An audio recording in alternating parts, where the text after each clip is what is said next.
Les rachetés. Jean les voit, avec l'agneau, en Sion, au nombre de 144 000, portant sur leur front le nom de l'agneau et celui de son père. 1. Le concert céleste. Il entend du ciel comme le bruit de grosses eaux et la voix de joueurs de harpe.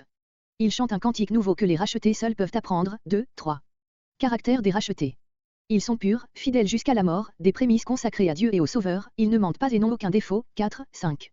L'agneau et les rachetés en Sion, le cantique céleste. Verset 1. L'agneau et ses rachetés, les jugements de Dieu. Verset 1 à 5. L'agneau et les rachetés en Sion, le cantique céleste. On s'attendait à une description de la guerre que le dragon avec ses deux alliés va faire au sein, Apocalypse 12.17, Apocalypse 13.7, au lieu de cela, un tableau réconfortant qui nous montre les élus rassemblés sous la conduite de leur chef, l'agneau, sur la montagne de Sion. L'agneau, qui apparaissait dans Apocalypse 5.6, comme immolé, se montre ici comme un roi au milieu de son peuple. Les 144 000 représentent l'Église, l'article, qui les désignerait comme une apparition connue, manque, cependant il est difficile de ne pas les identifier avec ceux qui sont décrits à Apocalypse 7.3-8. Mais tandis que là ils reçoivent le sceau de Dieu, qui les préservera au sein des épreuves qu'ils auront à traverser, ici ils se tiennent en repos autour de l'agneau, sur la montagne de Sion, pendant que le dragon va déchaîner la guerre et que les jugements de Dieu s'exerceront sur le monde. D'autres pensent que dans notre chapitre aussi les 144 000 ont encore, la grande tribulation, devant eux. Ils forment l'armée des saints qui, rangés autour de Christ, se préparent à soutenir les assauts du dragon, Apocalypse 13.7, et est encouragé au combat par le chant des anges, versets 3 et suivants. Mais la montagne de Sion peut-elle être, dans la pensée de Jean, la Jérusalem terrestre, puisque c'est le temps où la ville sainte est livrée aux nations qui la foulent aux pieds. Apocalypse 11.2, comparez aussi la note suivante. Quoi qu'il en soit, au milieu des sombres peintures de l'humanité séduite et corrompue par le péché et des jugements qui vont fondre sur elle, cette échappée sur la paix et la sécurité dont jouissent les rachetés de Christ est consolante et encourageante. L'âme, encore frémissante des blasphèmes et des persécutions que décrit et prédit le chapitre précédent, s'élève avec délice vers la montagne de Sion, où elle contemple l'agneau et ses serviteurs. Ceux-ci ont son nom et le nom de son Père écrit sur leur front, signe qui les fait connaître comme des rachetés de Christ, des enfants de Dieu et les met à l'abri du mal et de la destruction. Apocalypse 7.3. Verset 3. On peut se demander si le cantique nouveau est chanté par les anges ou par les 144 000. Comme ceux qui chantent sont devant le trône, la première supposition est plus naturelle. D'autre part, les 144 000 ont pu apprendre le cantique, ce qui fait penser qu'ils joignent leur voix à celle des anges. Le cantique est celui de la rédemption, Apocalypse 5.10-12, c'est pourquoi les rachetés seuls peuvent l'apprendre, eux seuls comprennent ce que l'agneau a fait pour eux et ont le cœur rempli de l'amour du Père, Romains 5.1-15. Ils ont été rachetés de la terre, c'est-à-dire séparés, retirés, par la rédemption, du sein d'un monde destiné à périr. Comparez une expression synonyme, mais plus précise, au verset suivant. Verset 5. Le pronom démonstratif cela, 3 fois répété en grec, selon le style solennel du cantique, ne désigne pas 3 catégories de rachetés, mais relève chez les mêmes personnages 3 qualités qui les distinguent. Ils ne se sont point souillés avec des femmes, car ils sont vierges. Ces mots pourraient les désigner comme des ascètes et exprimer le mérite spécial du célibat, comme le font déjà des écrits fort anciens, Épître d'Ignace 5.2, Didaché 6.2, Didaché 11.11.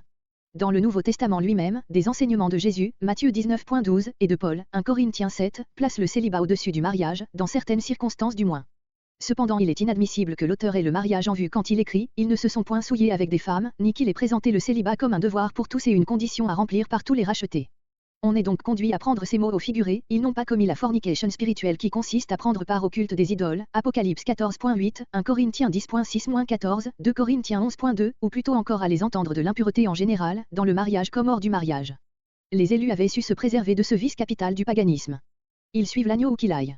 Les interprètes qui voient dans les 144 000 l'armée de Christ qui, sur la terre, se préparent au combat contre le dragon, pensent que l'auteur veut dire, ils sont prêts à subir le martyre, Matthieu 16.24, Jean 13.36, Jean 21.18, Jean 21.19. Appliqués aux élus triomphants, ces mots exprimeraient l'entière consécration dont ils ont fait preuve pendant leur vie, ils ont suivi l'agneau jusque dans sa mort et maintenant ils lui sont associés dans sa gloire, il les conduit, peu à peu, jusqu'à la perfection, Ésaïe 53.10-12, Éphésiens 5.25-27.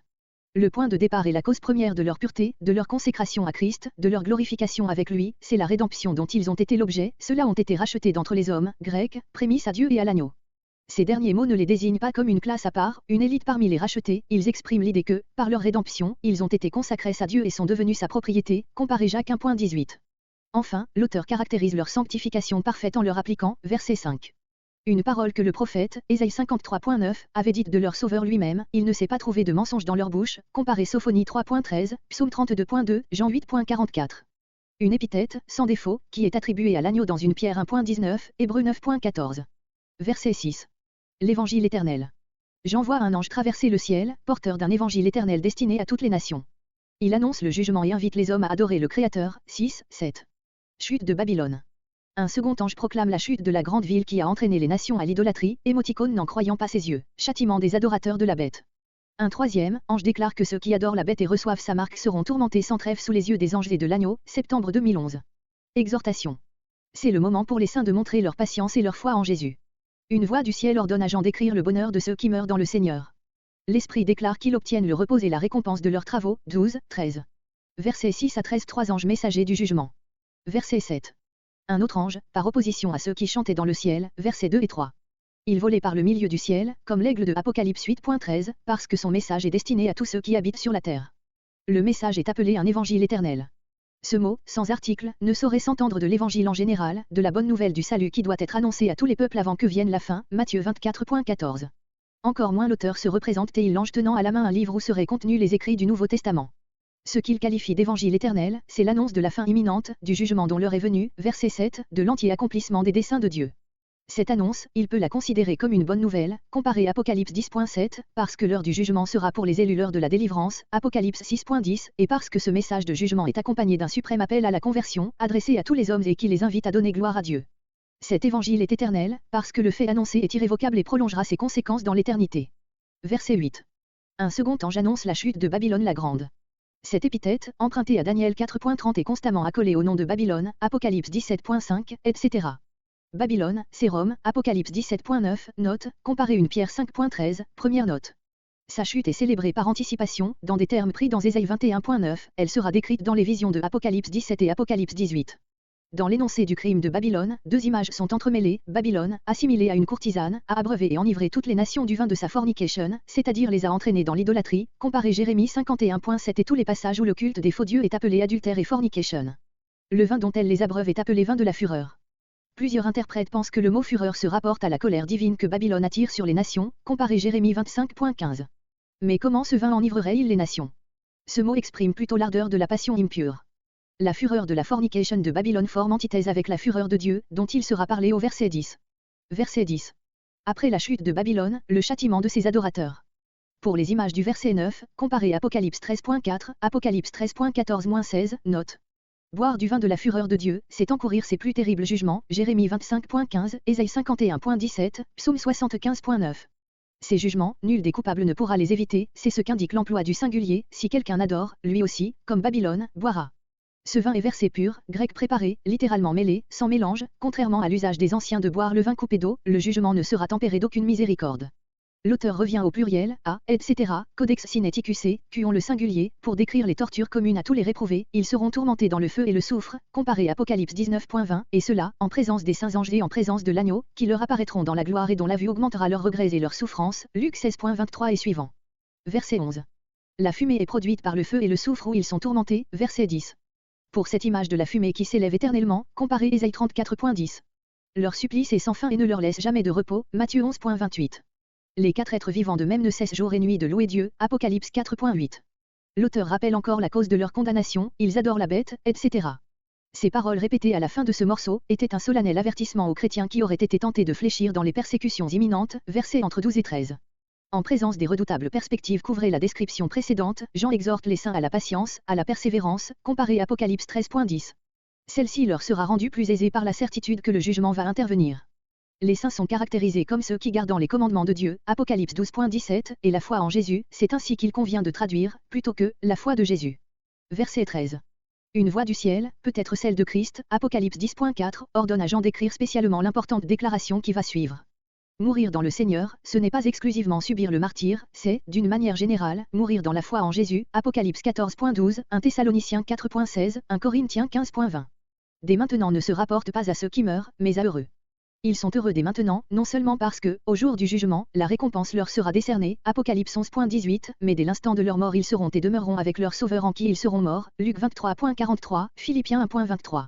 Ils meurent en effet, c'est ce qu'atteste l'Esprit, Apocalypse 2.7, etc., afin qu'ils se reposent, la plupart de nos versions effacent cette nuance, dans leur mort, ils ont ce repos en vue, comme le but auquel Dieu les conduit. Ils se reposent de leurs travaux, grec peine, fatigue, peut-être, d'après Apocalypse 2.2, des efforts qu'ils ont dû faire pour résister aux assauts de Satan.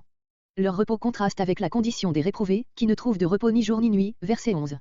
Leurs œuvres, fruits de leur foi et de l'Esprit de Dieu en eux, leur renoncement, leur sacrifice, leur victoire dans les tentations, leurs actes d'amour les suivent, parce que c'est d'après ces œuvres qu'ils sont jugés et que leur destinée éternelle est arrêtée, Matthieu 25.31 et suivant, 2 Corinthiens 5.10.